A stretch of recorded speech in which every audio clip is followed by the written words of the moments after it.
Ich grüße alle ganz herzlich. Es freut mich, dass Sie auch so zahlreich erschienen sind, dass ihr so zahlreich erschienen seid.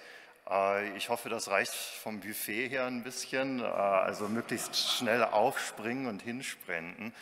Das zeigt aber, dass das Thema auch von einer gewissen Relevanz ist. Die Erfahrung habe ich ja neulich schon mal gemacht im selben Raum.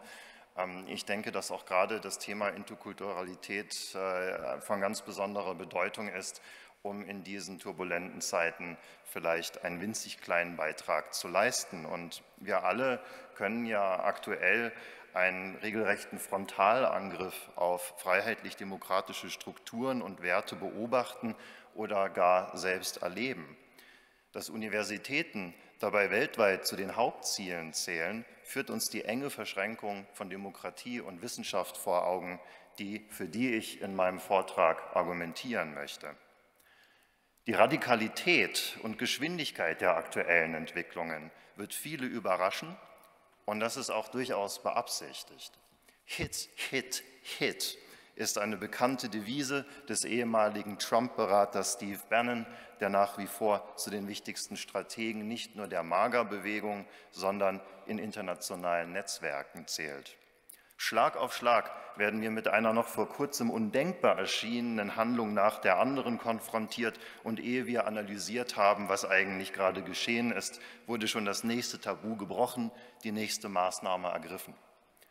Diese Ereignisse sind das Ergebnis jahrzehntelanger Entwicklungen. In unserer jetzigen Situation ist es von allergrößter Wichtigkeit, die historischen Entwicklungen ruhig und sorgfältig zu untersuchen, die uns das politische Geschehen der Gegenwart verständlich machen. Ich werde im Folgenden darlegen, dass es dazu eines verflechtungsgeschichtlichen Ansatzes bedarf, der über Sprach-, Landes- und Kulturgrenzen hinausgeht. Ein Ansatz, der Verworrenheit als Forschungsgegenstand begreift und sich dabei nicht verwirren lässt. Meiner Argumentation nach ist dieses wissenschaftliche Erkenntnisinteresse kein akademischer Selbstzweck, keine Nabelschau im Elfenbeinturm. So wie ich eine globale Religionsgeschichte verstehe, die eben solch einen verflechtungsgeschichtlichen Ansatz verfolgen möchte, geht es um praktizierte Verantwortung für Demokratie, um die sachliche Begründung und das Eintreten für universelle Menschenrechte, demokratische Werte und internationales Recht. Wenn ich im Folgenden also mit einer sehr knappen Vorstellung meiner Interpretation einer globalen Religionsgeschichte beginne, so tue ich dies mit Nachdruck aus meiner eigenen Perspektive. Diese beansprucht keine Gültigkeit für die verschiedenen Verständnisse einer globalen Religionsgeschichte und schon gar nicht für die Religionswissenschaft. Ich verstehe meinen Vortrag als Gesprächsangebot und eine Aufforderung, alte Fehler zu vermeiden und gesellschaftliche Verantwortung zu übernehmen, unabhängig von fachlichen, weltanschaulichen und sonstigen Differenzen gemeinsam als Forschende und Lehrende, als Studierende für die freiheitliche Demokratie und damit auch für freie Wissenschaft einzutreten. Dazu werde ich das Schlagwort von der Zeitenwende vor einem verflechtungsgeschichtlichen Hintergrund einordnen, um dann ein Schlaglicht auf die Kontinuitäten rechtsextremer und rechtsradikaler Ideologien in den letzten 100 Jahren zu werfen. Dies wird es mir abschließend erlauben, ein Plädoyer für einen möglichen Beitrag der Religionswissenschaft zu gesellschaftlichen Entwicklungen zu formulieren. Ich möchte unterstreichen, dass es sich bei der Rede von einer globalen Religionsgeschichte nicht um einen monolithischen Block handelt, nicht um einen homogenen Ansatz, sondern um ein Forum, in dem sich verschiedene Forschende aus unterschiedlichen Perspektiven über die mitunter größten Herausforderungen der Religionsforschung austauschen. Ich werde den theoretischen Teil meiner Vorlesung auf ein Minimum reduzieren und stattdessen viel Primärmaterial diskutieren. Schneiden Sie sich schon mal an. Die Grundanliegen einer globalen Religionsgeschichte sollen aber erstens verdeutlichen, aus welcher Perspektive ich historisch argumentieren werde und Ihnen zweitens vor Augen führen, inwiefern diese Perspektive einen gesellschaftlichen Beitrag leisten könnte. Einer globalen Religionsgeschichte geht es darum, die Bedeutung von Religion als Ergebnis kultureller Austauschprozesse zu verstehen, die ständigen Aushandlungsprozessen unterworfen sind. Es gibt nicht die eine Bedeutung von Religion, die in Europa oder dem Westen entstanden ist und dann in den passiven Rest exportiert wurde. Um stattdessen die komplexen Austauschprozesse zu untersuchen, bedarf es einer dezentrierten Geschichtsschreibung, die die lokalen Kontexte historisch-philologisch sorgfältig in ihrem eigenen Recht und unter Berücksichtigung ihrer globalen Verflechtungen untersucht. Mit Austausch ist dabei keineswegs ein harmonisches Miteinander im Sinne romantisierender Vorstellungen gemeint. Gewalt, Unterdrückung, Ausbeutung sind Teil dieser Geschichten, nicht zuletzt in den kolonialen Kontexten der letzten Jahrhunderte. Trotz dieser Machtasymmetrien gilt es aber, die Handlungsmacht, die Agency auch etwa kolonisierter Menschen zu berücksichtigen und diese als Teilhabende an globalen Streitigkeiten über die Bedeutung von Religion und vielen anderen Dingen auch zu untersuchen. Dazu bedarf es einer konsequenten Historisierung durch einen genealogischen Ansatz, der Religionsverständnisse in ihrer umstrittenen Entstehungsgeschichte rekonstruiert, dabei Brüche und Kontinuitäten berücksichtigt und glatte Narrative bewusst vermeidet. Dieser Ansatz impliziert eine Eurozentrismuskritik, die postkolonialen Ansätzen verpflichtet bleibt, sich aber auch kritisch mit bestimmten Tendenzen in diesem Spektrum auseinandersetzt. So hat beispielsweise eine ausschließliche Fokussierung auf die Übermacht der Kolonisatoren manchmal dazu geführt, dass die Rolle der Kolonisierten ähnlich wie in klassisch eurozentrischen Arbeiten ausgeblendet wurde. Bestimmte Vorstellungen von kultureller Inkommensurabilität, von vorkolonialer kultureller Reinheit, die es wiederherzustellen gelte, können historische Komplexitäten und Ambivalenzen nur unzureichend abbilden und lassen sich allzu leicht ideologisch wenden. All dies wird in der postkolonialen Forschung seit Jahrzehnten konstruktiv debattiert. Der indische Historiker Dipesh Chakraborty hat in seiner im Jahr 2000 erschienenen Studie Provincializing Europe dazu aufgerufen, Europa nicht als singulären Pol der Geschichtsschreibung zu zentrieren. Vielmehr müsse Europa als einer von vielen Schauplätzen global verflochtener Entwicklungen begriffen werden, einfach weil dies der historischen Realität viel näher komme als die verzerrende Linse des Eurozentrismus. Eine solche kritische Auseinandersetzung mit der Rolle Europas müsse allerdings Fallstricke vermeiden. Die Provinzialisierung Europas, so Chakraborty, ruft nicht dazu auf, die Moderne, die liberalen Werte, die Universalität, die Wissenschaft, die Vernunft, die großen Erzählungen, die totalisierenden Erklärungen und so weiter einfach und ohne weiteres abzulehnen. Das Projekt der Provinzialisierung Europas kann also kein Projekt des Kulturrelativismus sein. Es kann nicht von dem Standpunkt ausgehen, dass die Vernunft, Wissenschaft, Universalien, die dazu beitragen, Europa als die Moderne zu definieren, einfach kulturspezifisch sind und daher nur den europäischen Kulturen gehören.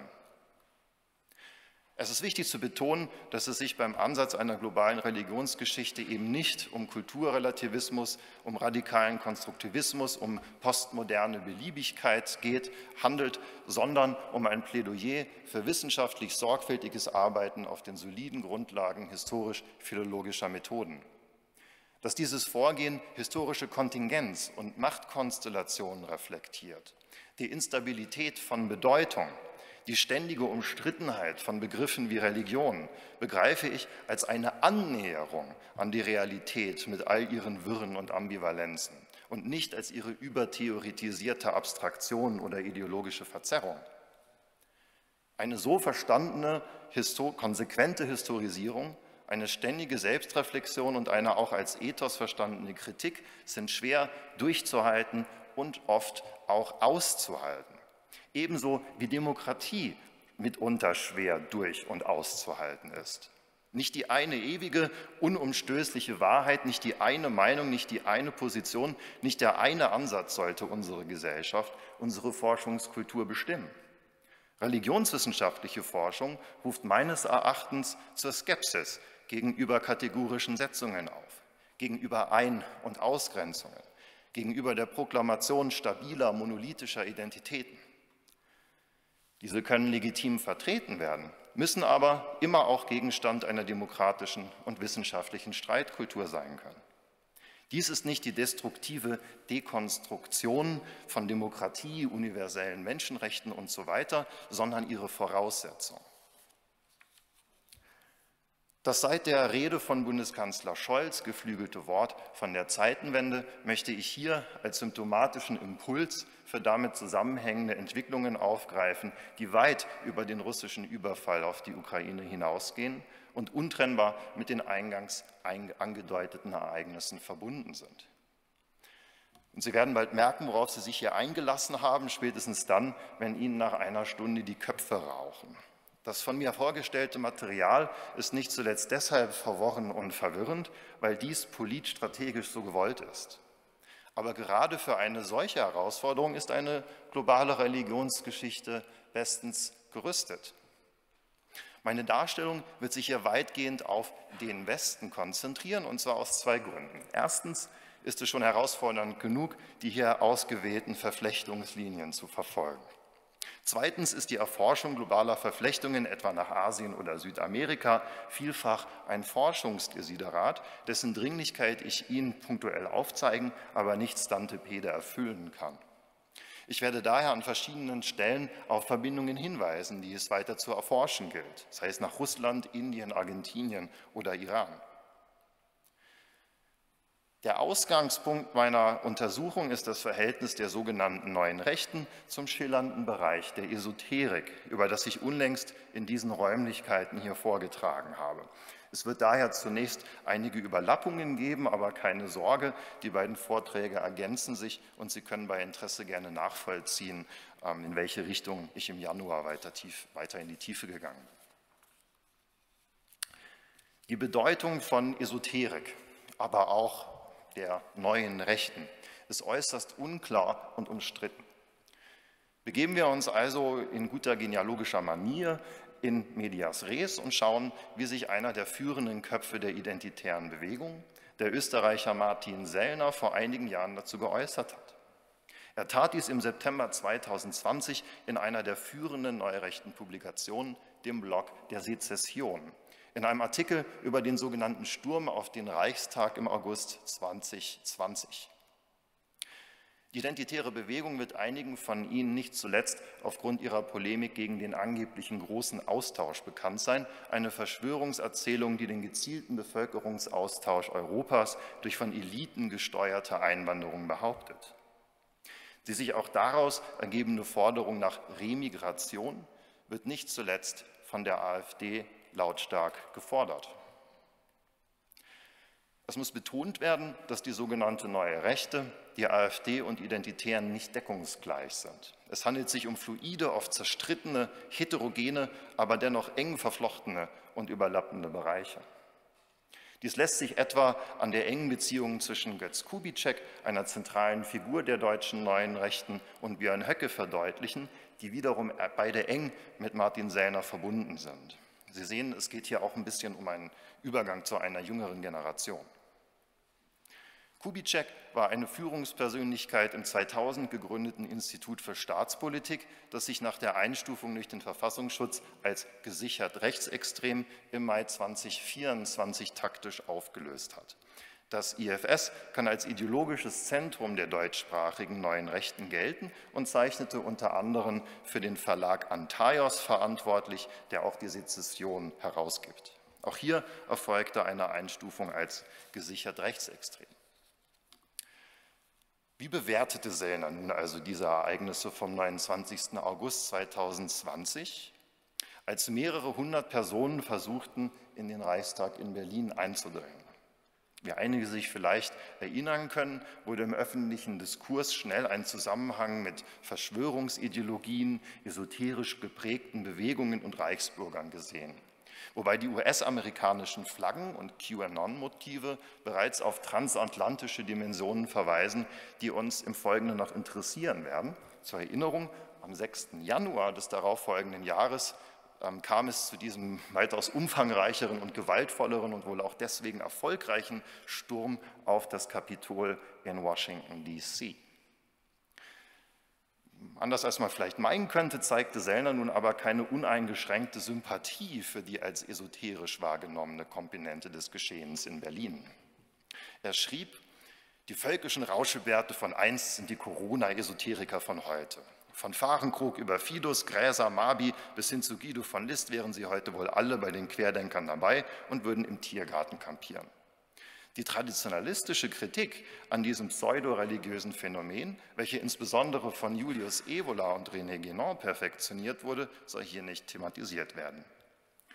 Und wir sehen hier eine für den neurechten Diskurs typische Unterscheidung zwischen einer belächelten New Age-Esoterik, deren historische Tiefe in Gestalt der völkischen und der Lebensreform durchaus erkannt wird, und einem zumindest implizit hier respektvoll behandelten anderen Bereich, dem sogenannten Traditionalismus.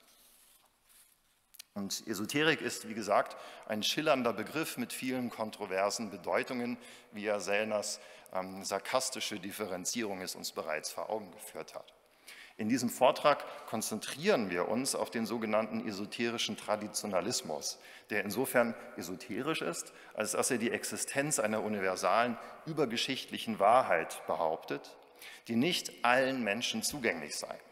Es bedürfe der Initiation, der Einweihung in dieses Wissen, das sich in verschiedenen Formen manifestieren könne. Im Hinduismus, im Christentum, im Islam, im Judentum, im Daoismus, nahezu überall. Es gibt nicht den einen Traditionalismus, sondern eine Reihe teils höchst unterschiedlicher Autoren. Den von Sellner, eben neben Julius Evola erwähnten René Guénon zum Beispiel, müssen wir an dieser Stelle aus Zeitgründen komplett ausblenden. Traditionalistische Autoren verbindet ein extremer Antimodernismus, der die Moderne als Verfall traditionaler Werte und Lebensweisen versteht.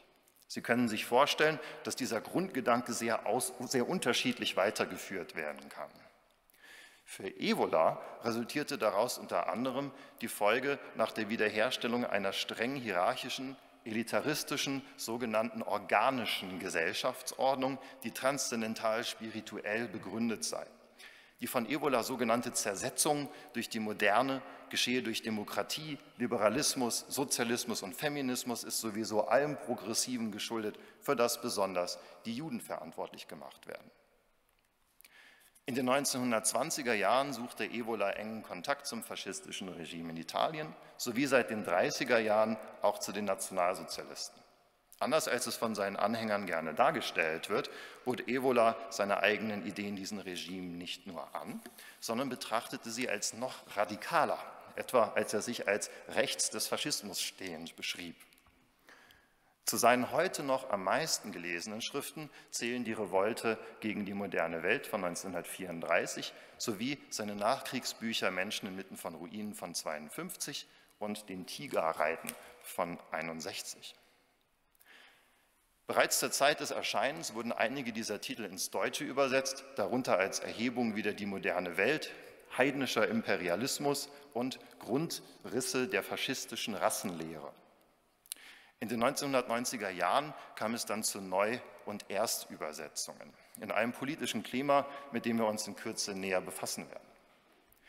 Diese Veröffentlichungen erschienen in führenden rechtsextremen Verlagen wie dem Arun Verlag und dem Hohen Rhein Verlag, ein Ableger des Grabat Verlages, der wichtigste rechtsextreme Verlag der Nachkriegszeit mit Wurzeln schon in den Jahrzehnten davor.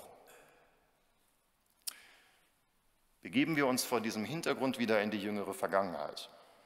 Nachdem also das Institut für Staatspolitik im Mai 2024 geschlossen worden war, erschien im darauffolgenden Juni eine Sonderausgabe der Sezession im Zeichen der Dissidenz bzw. des Widerstandes. Diese Ausgabe kann angesichts der Umstände als besonders programmatisch eingeschätzt werden. Umso bemerkenswerter ist es, dass sich ein Artikel in dieser Ausgabe dezidiert Evola widmet. Er stammt aus der Feder von Martin Lichtmess, eigentlich Martin Semlitsch, der zu den profiliertesten Autoren der neuen Rechten und Identitären zählt. Wir lesen, es gibt wohl kaum jemanden im alternativrechten Spektrum, dem der Name Julius Evola unbekannt ist oder der den zauberischen Titel seines berühmtesten Werkes Revolte gegen die moderne Welt von 1934 noch nie gehört hat. Die Bedeutung, die Lichtmess Evola beimisst, wird auch durch den Titel eines Buches unterstrichen, in dem sich unter anderem Lichtmess' Übersetzung einer programmatischen Schrift von Renaud Camus über den großen Austausch findet.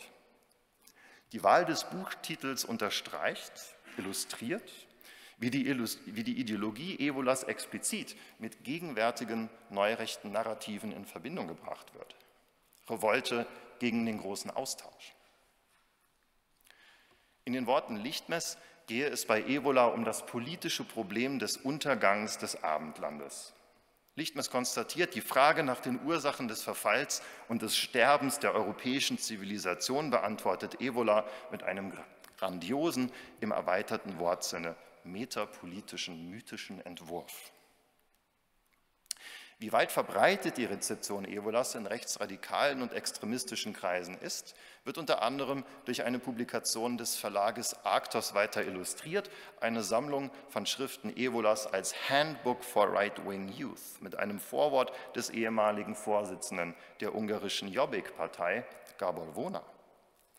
Wir lesen in der Beschreibung ganz ähnlich: Evola believed that it was only by channeling the energies of the rebellious youth into the political right, not the right of today, but rather that right which represents the timeless principles which stem from before the advent of liberalism, thus restoring the West to a healthy and organic condition once again.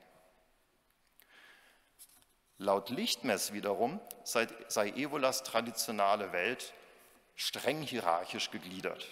Sie ist die kompromisslose Antithese zur abnormen modernen Welt mit ihren egalitären, humanistischen, demokratischen, individualistischen, progressiven Ideen. Wer trotz allem aufrecht bleibt, wird auch im Kali-Yuga Früchte erlangen können, die für Menschen anderer Zeitalter kaum erreichbar waren.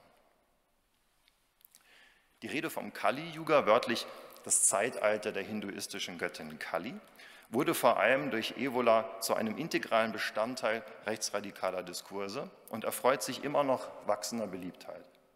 Aus seiner orientalistisch geprägten Perspektive rezipierte Evola insbesondere tantrische Ideen, für die das Kali-Yuga als Zeitalter des Verfalls von zentraler Bedeutung ist.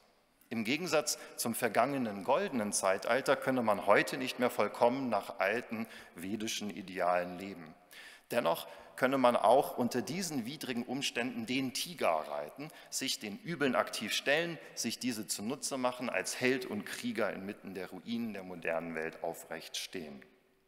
Dieses auf den ersten Blick pessimistische Weltbild hat durchaus eine hoffnungsvolle Stoßrichtung aufgrund der zugrunde liegenden zyklischen Kosmologie. Denn das Zeitalter der Regeneration, das nächste goldene Zeitalter, stehe bevor. Hier möchte ich eine der globalen Verbindungen markieren, die sich nun weiterverfolgen ließen. Evola stützte sich nämlich bei seiner eigenwilligen Auslegung hinduistischer Ideen weitgehend auf Quellen, die im Zentrum meiner letzten Monographie standen. Sowieso gelte es, Verbindungen nach Indien, insbesondere mit Blick auf den Hindu-Nationalismus, weiter zu untersuchen, worauf ich an späterer Stelle nochmals verweisen werde.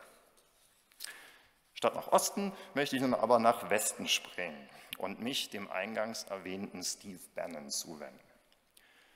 Dieser arbeitete im Jahr 2018 unter anderem mit Kardinal Raymond Burke zusammen, um in Italien eine Kaderschmiede im Sinne der sogenannten konservativen Revolution aufzubauen, ein ideologisches Konstrukt der neuen Rechten, über das wir gleich noch mehr hören werden. Das Ziel der Kaderschmiede lautete in eigenen Worten: to promote a number of projects that should make a decisive contribution to the defense of what used to be called Christendom. Diese Zusammenarbeit reichte bereits mehrere Jahre zurück und äußerte sich eindrücklich im Juni 2014, als Bannon per Videoschalter auf der Konferenz des katholisch-traditionalistischen Dignitatis Humanae Instituts eine aus vielen Gründen bemerkenswerte Rede hielt. Uns interessiert hier vor allem eine Passage, die auf ein Lob Wladimir Putins als sehr intelligent folgt.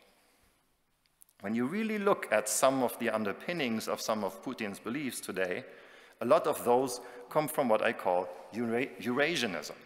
He's got an advisor who harkens back to Julius Evola and different writers of the early 20th century who are really the supporters of what's called the traditionalist movement, which really eventually metastasized into Italian fascism.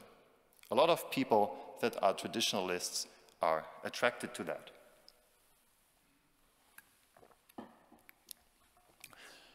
Nachdem Ben 2016 in seiner Funktion als Trump-Berater im Weißen Haus zu großer Prominenz gelangt war, sorgten diese Bemerkungen für einigen Wirbel.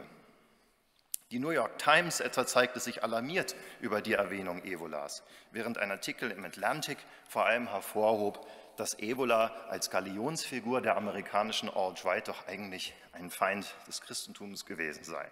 Und das ist richtig.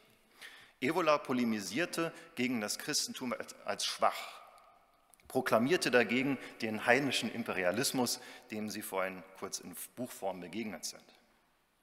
Hier möchte ich einen der wichtigsten Aspekte unseres Wirrwarrs hervorheben, nämlich die Verbindung teils äußerst unterschiedlicher Auffassungen über Religion, die doch auf erstaunlich gute Weise miteinander politisch harmonieren können. Ein Hauptgrund dafür sind gemeinsame Feindbilder. Der von Bannon erwähnte Eurasianismus ist ein gutes Beispiel. Dessen Hauptvertreter Alexander Dugin berief sich ebenfalls grundlegend auf die Ideen Evolas. Er betrachtet den modernen Westen als degeneriert, abgefallen von seinen traditionellen Idealen. Manche von Ihnen können sich gut denken, wie das sehr gut mit der russischen Propaganda der letzten Jahre funktioniert. Dugins Rolle dafür wurde häufig überzeichnet, sie ist aber substanziell und vor allem mit Blick auf internationale extremistische Netzwerke von Relevanz. Hierzu gibt es bereits einige hochwertige Forschung, die jedoch immer noch nur an der Oberfläche kratzt. Ein weiterer Sprung auf den Fährten der Evola-Rezeption führt uns nach Italien, genauer gesagt zu Alessandro Giuli, dem Kulturminister der Regierung Giorgia Meloni. Giuli hat sich wiederholt wohlwollend auf zentrale Ideen Evolas bezogen und gilt daher als Vertreter evolianischer Position. Erst im vergangenen Oktober fiel er dadurch auf, dass er sich in seiner Rede auf der Frankfurter Buchmesse auf mehrere Kernkonzepte Evolas berief. Giuli war bereits in den frühen 90er Jahren Mitglied einer radikalen Gruppierung namens Meridiano Zero, deren Logo mit Algis-Rune rechts zu sehen ist. Generell kann die Rezeption Evolas in Entwicklungen seit der italienischen Nachkriegszeit eingeordnet werden. Seit den 50ern spielte Evola in neofaschistischen Bewegungen wie dem Movimento Sociale Italiano eine zentrale Rolle. Evola selbst betrachtete den MSI allerdings als zu links, kein Scherz, und arbeitete vor allem mit Mitgliedern des Ordine Nuovo zusammen, eine Gruppierung, die in ihrer Selbstdarstellung kaum auf symbolische Zurückhaltung setzte und für die Evola eine zentrale Rolle spielte. Dies weist exemplarisch darauf hin, dass Evola in der ideologischen Entwicklung des italienischen Neofaschismus eine zentrale Rolle spielte.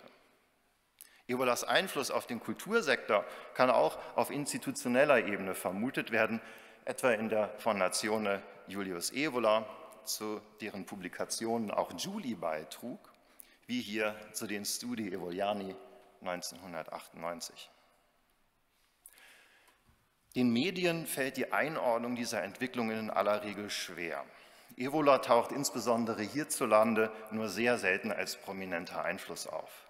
Dabei wäre dies wichtig, um bestimmte kulturpolitische Maßnahmen zu verstehen. Dazu zählt, dass die Biennale in Venedig nun unter der Präsidentschaft eines weiteren Evolianers steht, der einem ganz besonders radikalen evolianischen Hintergrund entstammt.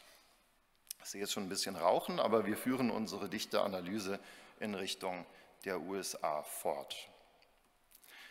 Dort ist Evola, wie bereits angedeutet, ein integraler Bestandteil der Alt-Right. Wie dies auch indirekt mit Entwicklungen auf höchster politischer Ebene zusammenhängen könnte, kann ein Interview zwischen dem extremistischen Podcaster Jack Murphy und dem jetzigen US-Vizepräsidenten J.D. Vance vom 17. September 2021 illustrieren. Vance, ein ehemaliger Evangelikaler, der 2019 zum Katholizismus konvertierte, sagte zum Vorhaben eines kompletten politischen und gesellschaftlichen Umsturzes das Folgende: So step one in the process is to totally replace, like rip out like a tumor, the current American leadership class and then reinstall some sense of American political religion. Sein Gastgeber hakte nach. How do we rip out this disgusting leadership class? Besides voting them out, which as we're seeing is ineffectual. Vance's Antwort, this is a tough question, but this is maybe the question that confronts us right now. There's this guy, Curtis Yarvin, who has written about some of these things. Curtis Yarvin ist einer der wichtigsten Autoren des selbstreferenziell sogenannten Dark Enlightenment.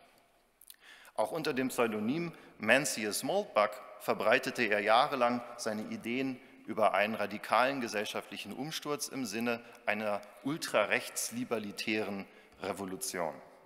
Seine Polemik gegen die Übel der Moderne ging dabei auf anscheinend paradoxe Weise mit einer Technikaffinität einher, die ihn und ähnliche Autoren zu maßgeblichen Einflüssen auf die Ideen eines Peter Thiel oder Elon Musk machten. Vielleicht haben Sie Musks Rede von Dark Mager ja mitbekommen, hier auch zu sehen in Mützenform. Direkte Referenzen auf Evola finden sich dort meines Wissens nicht, doch geht es mir hier um eine breitere Kontextualisierung bestimmter Milieus und politischer Strömungen, in denen Dark Enlightenment und Evola, selbst als Buzzword oder Meme, wie wir noch sehen werden, absolut omnipräsent und fundamental sind. Die Frage ist eben, warum eigentlich? Diese oft subkulturell und jugendkulturell signifizierten Tendenzen zielen auf einen kompletten Umsturz, den radikalen Abriss der bestehenden Ordnung ab. Prominent versinnbildlicht durch die Kettensäge des argentinischen Präsidenten Javier Milei, die dieser Elon Musk auf der letzten Conservative Political Action Conference übergab. Es war ebenfalls auf der ja nicht gerade marginalen CPAC, dass Bannon den von seinen Verteidigern sogenannten römischen Gruß zeigte, und auch Musks Geste auf einer Trump-Rally wird Ihnen wahrscheinlich bekannt sein. Dass es bei diesen Agenten nicht nur um Wirtschaftsreformen und die Optimierung von Regierungsstrukturen geht, liegt auf der Hand. Millets Rede auf dem diesjährigen World Economic Forum in Davos zum Beispiel ging weit über Freihandelsrhetorik hinaus, indem sie ein konkretes Feindbild für den Niedergang des Westens verantwortlich machte. Dabei artikulierte Millet ein Selbstverständnis als Teil einer globalen Bewegung, das bezeichnend ist. Over the course of this year, I have found allies in this fight for the ideas of freedom in every corner of the world. From the amazing Elon Musk to that fierce Italian lady, my dear Giorgia Meloni, from Bukele in El Salvador to Viktor Orbán in Hungary, from Benjamin Netanyahu in Israel to Donald Trump in the United States, slowly an international alliance has been forming among all those nations which, like ours, want to be free and believe in the ideas of liberty. Diese globale Rhetorik der Globalisierungsgegner ist nur auf den ersten Blick paradox. Gerade die aktuelle US-Politik könnte den Eindruck erwecken, es handle sich weniger um das Kappen globaler Verbindungen als um das Streben nach globaler Dominanz. Es scheint so, als ob diese nicht nur durch einen Wirtschaftskampf, sondern vor allem durch einen Kulturkampf erreicht werden solle, der sich durch eine Rhetorik von Krankheit und Heilung auszeichnet. Millet: It is our moral duty and our historical responsibility to dismantle the ideological edifice of sickly wokeism until we have succeeded in rebuilding our historical cathedral, until we have ensured that the majority of Western countries once again embrace the ideas of liberty. Wir erfahren, the common denominator among the countries and institutions that are failing is the mental virus of woke ideology. Die Hauptverantwortung dafür liege bei indoctrination centers disguised as universities. Wie rasant und erfolgreich diese Polemik Anklang findet, wie begeistert sie auch hierzulande aufgenommen wird, wurde uns unlängst durch das viel diskutierte Gespräch zwischen Musk und Alice Weidel vor Augen geführt, gefolgt von seinem Auftritt auf einer AfD-Veranstaltung und natürlich auch vor dem Hintergrund seiner wiederholten Auslassungen in den sozialen Medien. Freiheit, konservativ und andere ganz explizit als politische Kampfbegriffe bezeichnete Wörter sind eine bewusste Resignifizierung. Sie zeigen uns den Erfolg von Strategien, die über Jahre, über Jahrzehnte hinweg im äußeren Bereich des rechten politischen Spektrums ganz offen diskutiert worden sind. Karl-Heinz Weismann, ein protestantischer Theologe, Schullehrer und der wohl wichtigste Impulsgeber der neuen Rechten seiner Generation, schrieb dazu 1986: Die Fähigkeit, in die Offensive zu gehen, muss entwickelt werden und dazu die Fähigkeit, die Situation zu beurteilen, ob hier der offene Angriff oder die politische Mimikrie gefordert ist. 15 Jahre später schrieb er: Uns geht es um den geistigen Einfluss, nicht die intellektuelle Lufthoheit über Stammtischen, sondern über Hörsälen und Seminarräumen interessiert uns. Es geht um Einfluss auf die Köpfe. Und wenn die Köpfe auf den Schultern von Macht- und Mandatsträgern sitzen, umso besser. Und 12 Jahre später: Metapolitik ist das langsame, geduldige Bohren dicker Bretter. Dass Geduld eine konservative Tugend ist, liegt auf der Hand, aber man unterschätze nicht ihr Umsturzpotenzial. Das war vor 12 Jahren. Strategien wie Metapolitik, der Einfluss auf den sogenannten vorpolitischen Raum, Ethnopluralismus als neu verpackter Nationalismus und Rassismus, das gesamte Projekt einer Kulturrevolution von rechts wird in der neurechten Sphäre seit den 1960er Jahren intensiv verhandelt. Und maßgeblich geht es dabei eben um solche politischen Kampfbegriffe, die neu besetzt werden sollen, wie zum Beispiel konservativ oder Freiheit. Die Ziele sind Diskursverschiebung, die Resignifikation von Begriffen, das allmähliche Verschieben politischer Positionen in die gesellschaftliche Mitte, die Verwischung von Grenzen. Ich möchte dabei betonen, dass ich die hier herausgegriffenen Beispiele nicht über einen Kamm scheren will und dass ich mit meinem Schlaglicht auf Evola keineswegs die eine obskure Erklärung enthüllen möchte, die all das auf einmal verständlich macht. Mir geht es darum, zu zeigen, wie auch unterschiedliche Positionen durch gemeinsame Feindbilder, Rhetoriken, Narrative und Referenzpunkte miteinander synergieren können. Und die daraus resultierende Verwirrung ist oft gewollt. Bei der Entwirrung hilft es, diese zeitgenössischen Betrachtungen nun zumindest ansatzweise historisch einzuordnen.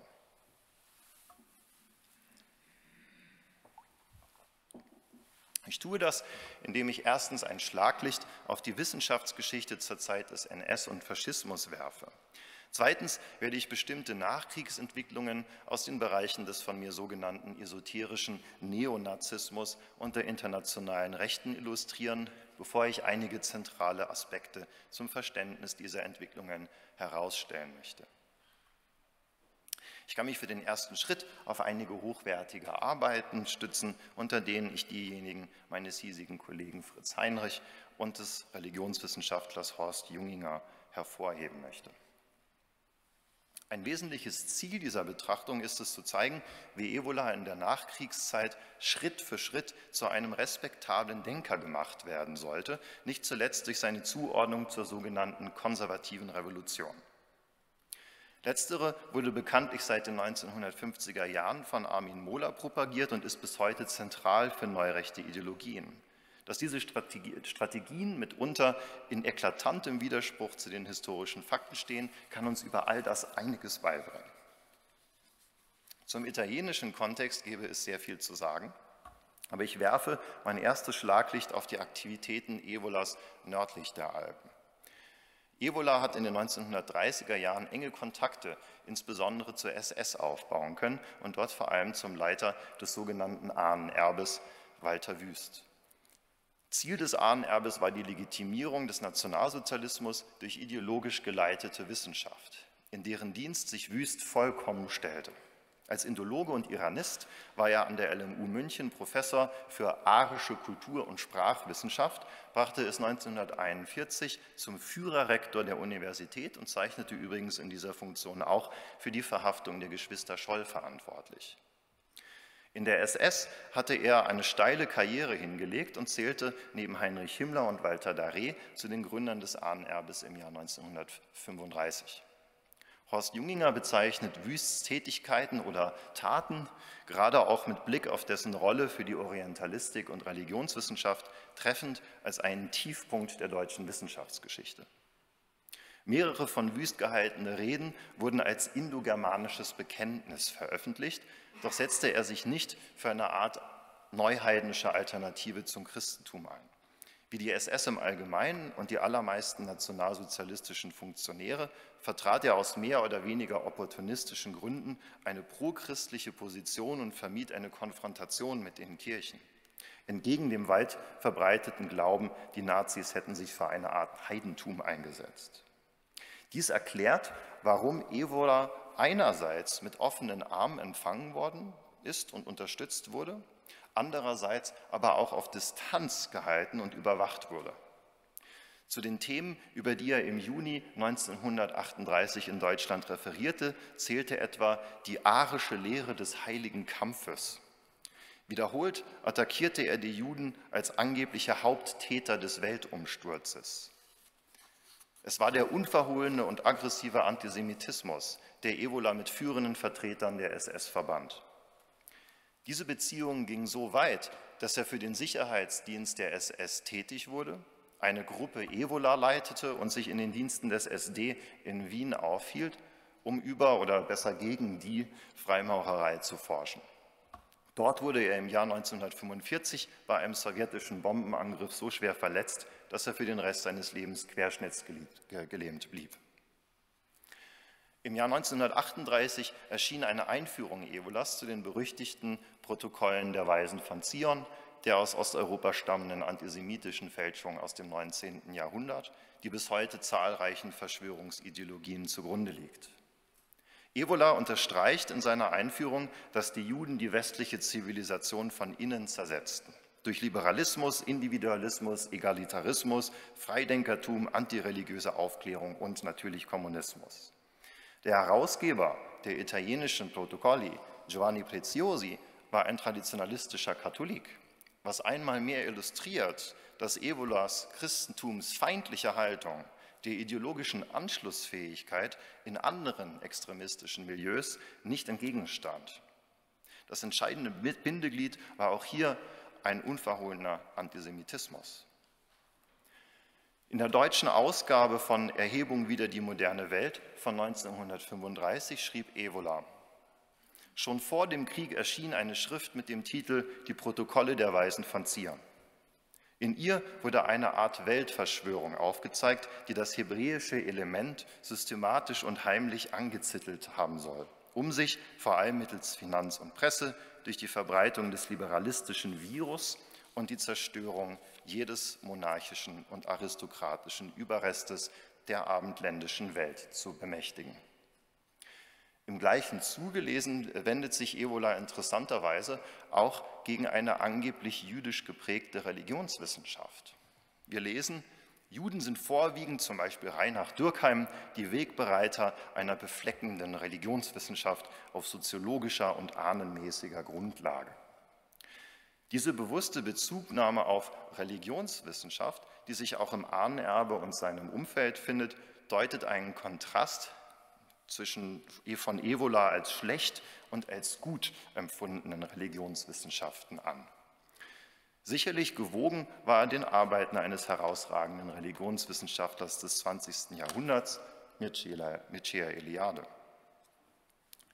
In Rumänien traf Evola im März 1938 Corneliu Celea-Codreanu, den Führer der Legion Erzengel Michael bzw. der Eisernen Garde. Auch diese Sympathien gründeten sich über unterschiedliche Einstellungen zum Christentum hinweggehend auf einen gemeinsamen Antisemitismus. Eliade wiederum, der Eisernen Garde verbunden, hatte Evolas Arbeiten seit 1927 gepriesen und rezensierte 1935 die Revolte gegen die moderne Welt wohlwollend. Nach dem Krieg von 1959 bis 1971 gab Eliade gemeinsam mit Ernst Jünger die Zeitschrift Antaios heraus, zu der auch Evola Beiträge beisteuerte. Man beachte hier auch die Namensgebung mit Blick auf den neurechten Antaios Verlag.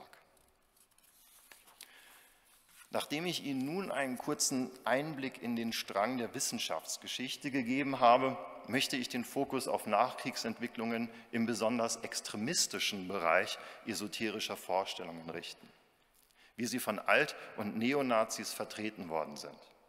Diese drehen sich maßgeblich um die Symbolik der sogenannten Schwarzen Sonne, die Sie hier in ihrer heutigen Darstellung sehen.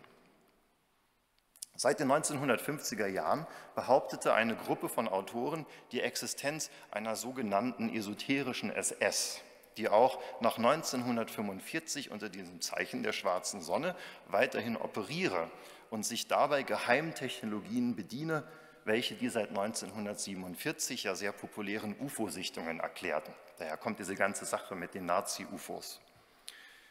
In mancherlei Hinsicht handelt es sich dabei um Kontinuitäten aus dem völkisch-esoterischen Untergrund der Zwischenkriegszeit, die ich hier nicht weiter vertiefen kann. Hervorheben möchte ich, dass sich diese Autoren, allen voran das ehemalige Wiener SS-Mitglied Wilhelm Landig, maßgeblich auf Julius Evola beriefen. Nicht zuletzt dessen Konzeption des Nordens als Ursprung des Arischen, versinnbildlicht durch die Orte Atlantis, Hyperborea oder Thule, war für diese Autoren interessant. In Landigs Götzen gegen Thule von 1971 lesen wir: Hinter den Kulissen der Weltgeschichte geht ein großes Kräftemessen vor sich, das mit Bestimmtheit eine Kraft für sich entscheiden wird, welche den ewigen Eingeweihten als esoterisches Weltzentrum oder als Hochsitz der ethisch positiven Kräfte bekannt ist. Es ist das wahre Ultima Thule, nicht nur der arischen Völker, sondern der ganzen Welt. Die schwarze Sonne sei Ausdruck der Kräfte des Lichts, die gegen die Kräfte der Finsternis kämpften, welche in der Erzählung ganz unschwer als Juden zu erkennen sind. Das heute als schwarze Sonne bekannte Symbol findet sich in der Wewelsburg bei Paderborn, nicht so weit weg von hier, die Himmler zu einer weltanschaulichen Schulungsstätte umbauen lassen wollte. Die zu eben erwähnten Autoren nahmen diese Identifikation mit diesem Symbol aber noch nicht selbst vor. Sie geschah erst in den 1990er Jahren in einem Roman, der wieder einmal im Arun Verlag erschienen ist. Personale Kontinuitäten dieser Kreise zum Ahnenerbe lassen sich anhand von Hermann Wirth illustrieren, ein quasi zugunsten Evolas geschasstes Gründungsmitglied des Ahnenerbes, das sich mit den Ursprüngen der atlantisch-nordischen Rasse in Atlantis befasst hatte. Das lag übrigens bei Helgoland, falls Sie es noch nicht wussten. Wirth publizierte in der Nachkriegszeit in Landigs Volkstum Verlag. Hier herrscht ganz dringender Forschungsbedarf.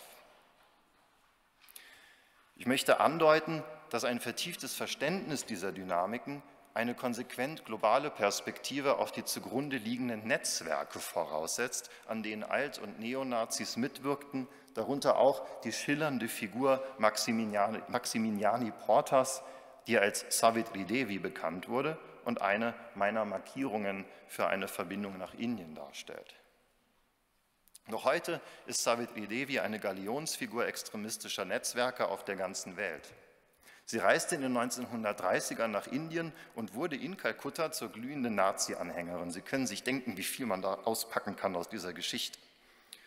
Sie knüpfte enge Kontakte zu den Vordenkern des Hindu-Nationalismus und veröffentlichte 1939 A Warning to the Hindus, in der sie den Islam als semitisch Fremdes attackierte, das in Indien wie das Judentum in Europa vernichtet werden müsse.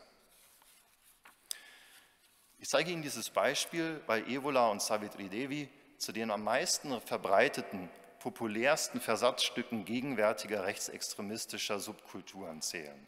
Nicht zuletzt in den Untiefen der Online-Welt. Dieser enorme Erfolg ist nicht nur dem extremen Strang geschuldet, den ich hier herausgegriffen habe, also vielleicht den besonders extremen Strang, sollte ich sagen, sondern vor allem auch Evolas zentraler Rolle für die Entwicklung der internationalen sogenannten neuen Rechten. Und hier müssen Sie noch mal ein bisschen stark bleiben. Evola war in die Entstehung oder Weiterentwicklung rechtsradikaler und extremistischer Netzwerke nach 1945 unmittelbar involviert. 1951 schrieb er zum Beispiel in der einschlägigen Zeitschrift Nation Europa, dass es nun nach dem Krieg des Anschlusses, Zitat, an eine genaue positive und normative geistige Normativität bedarf. Die übernationale europäische Einheit sollte vorläufig heroisch bestimmt sein, von Eliten ungebrochener Männer. Dann, schrieb er, würde wirklich aus den Trümmern nicht so sehr die Nation Europa als das Reich Europa entstehen und die drohende Gefahr der endgültigen Zersetzung und Versklavung unserer Völker abwenden.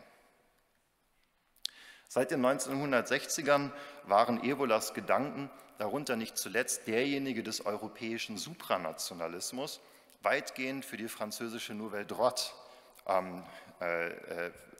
einflussreich, deren wohl prominentester Vertreter bis heute Alain de Benoist ist.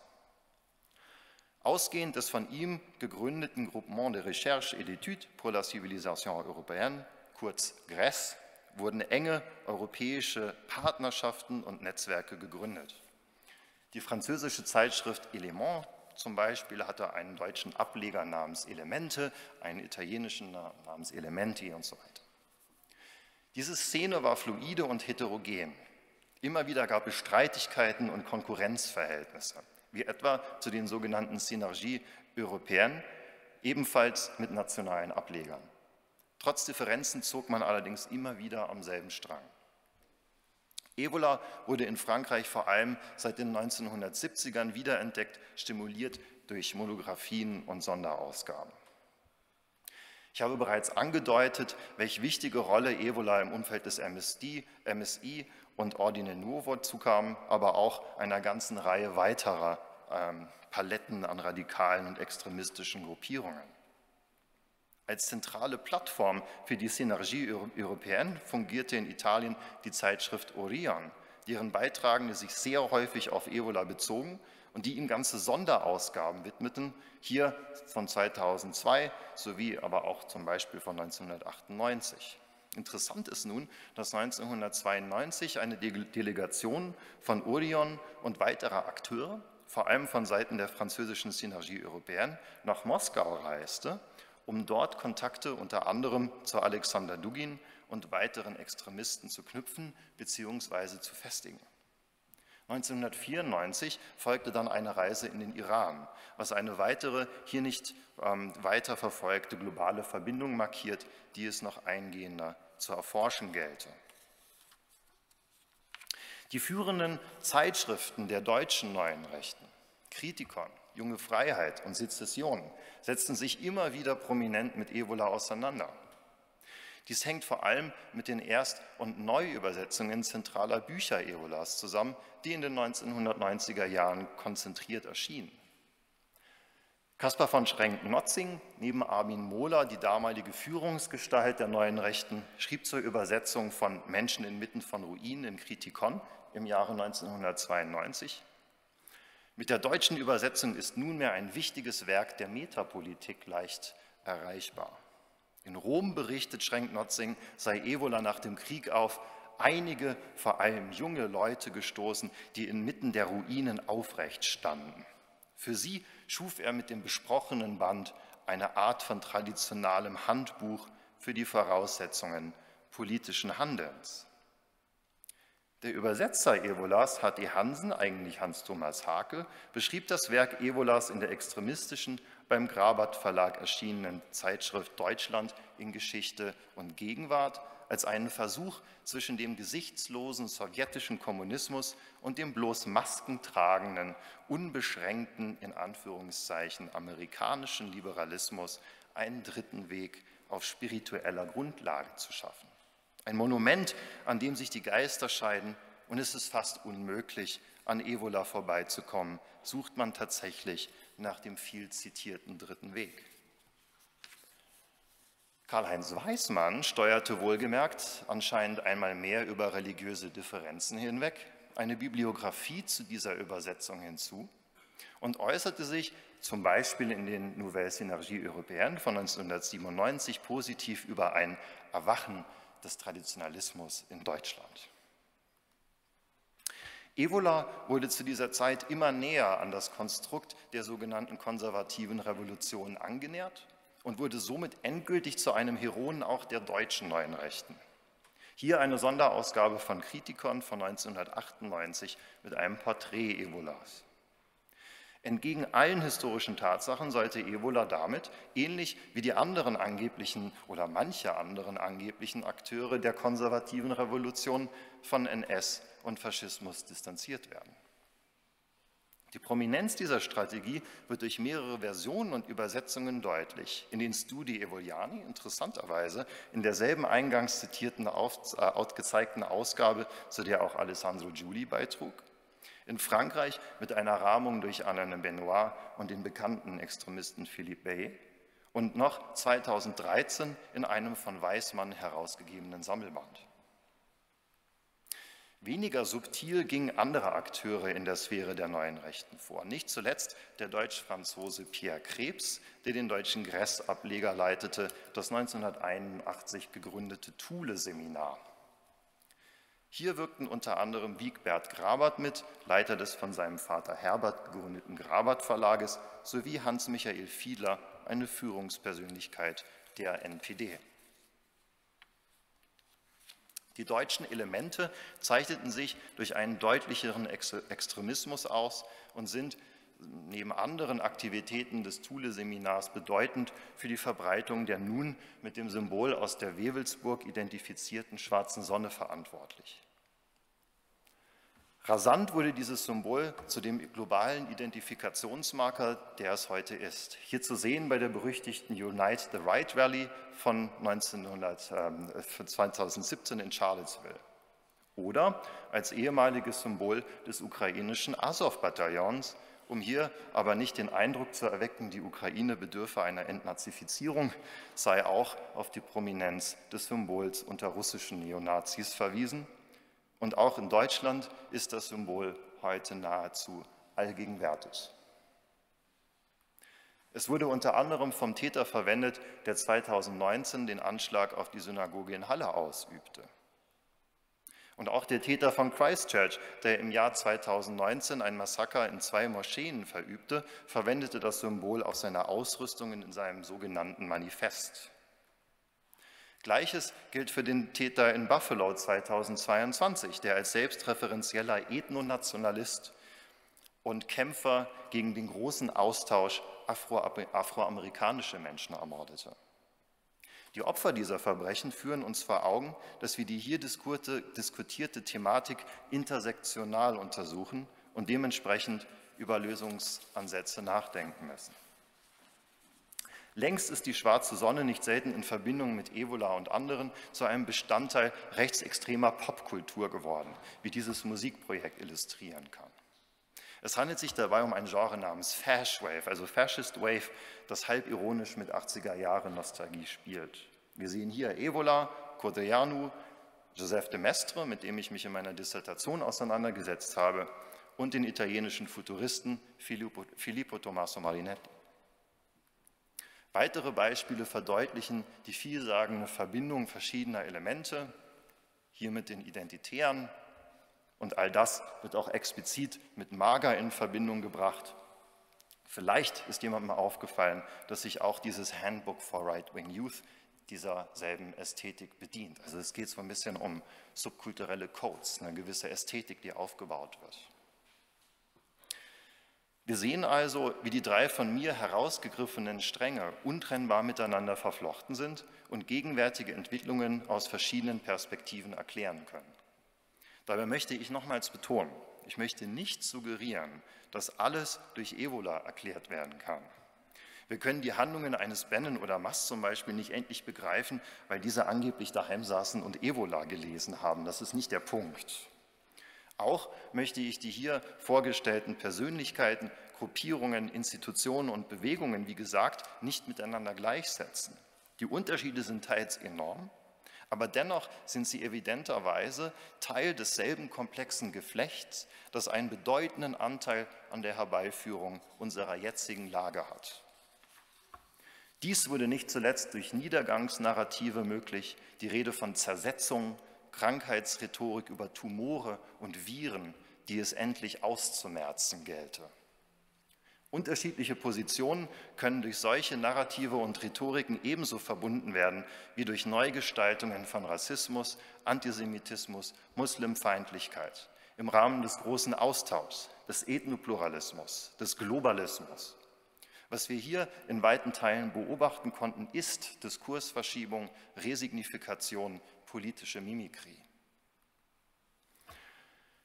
Was kann Religionswissenschaft also in dieser Situation gesellschaftlich leisten? Wie ich bereits angedeutet habe, ist ein Wirrwarr wie dasjenige, mit dem ich Sie nun malträtiert habe, der ideale Untersuchungsgegenstand einer globalen Religionsgeschichte, die keine glatten Narrative schreibt, die Brüche und Kontinuitäten herausarbeitet, Nuancen, Ambivalenzen und Widersprüche. Ihre methodologische Selbstreflexion und ihre Theoretisierung der Umstrittenheit von Bedeutung stehen nicht für postmoderne Beliebigkeit, sondern decken sich mit den Aushandlungsprozessen einer freiheitlich-demokratischen, pluralistischen Gesellschaft, die sich immer wieder selbst herausfordert und hinterfragt. Dies ist kein akademischer Selbstzweck, sondern Teilhabe an Demokratie und ein Eintreten für wissenschaftliche wie gesellschaftliche Freiheit. Wissenschaftliche Kritik wirkt nicht zersetzend, sondern sie festigt demokratische Werte, gerade auch durch eine fundierte und sachliche Debattenkultur. Ziel dessen darf nicht eine polarisierende Identitätspolitik sein, sondern eine Ausbildung und Übung im Problematisieren, im Verkomplizieren, im Unbequemsein. Demokratie wie Wissenschaft sollen unbequem sein. Auch dies macht sie zu gemeinsamen Feinden von Akteuren, die sich unumstößliche, unhinterfragbare, organische Strukturen herbeisehen. Die Religionswissenschaft verfügt aufgrund ihrer Geschichte und ihrer besonderen Reflexionskultur über ein spezifisches Repertoire, um diesen Herausforderungen zu begegnen. Es ist höchste Zeit, dieses bewusster und aktiver in den gesellschaftlichen Diskurs einzubringen. Für die Zukunft möchte ich gemeinsam auf eine multidisziplinäre und multiperspektivische Religionsforschung hinarbeiten, in der sich Fächergrenzen, diverse Weltanschauungen, Ansätze und Streitigkeiten nicht auflösen, sondern sich gegenseitig herausfordern und konstruktiv ergänzen. In Göttingen ist die Religionswissenschaft durch ihre Verankerung in 3 Fakultäten und ihre Anbindung an die Theologie, gerade auch die interkulturelle Theologie, in einzigartiger, exzellenter Weise positioniert. Ich wünsche mir für die Zukunft keine Homogenisierung, sondern Vielfalt. Entscheidend dafür ist, dass wir für wissenschaftliche wie demokratische Prinzipien an einem Strang ziehen, Vielfalt verteidigen, wissenschaftlich wie gesellschaftlich. Dies scheint mir einem ehrlichen Verständnis von Freiheit zu entsprechen. Ich danke Ihnen nun für Ihre Geduld, für Ihr Durchhaltevermögen und freue mich auf unseren weiteren Austausch. Lassen Sie uns das Buffet stürmen. Vielen Dank.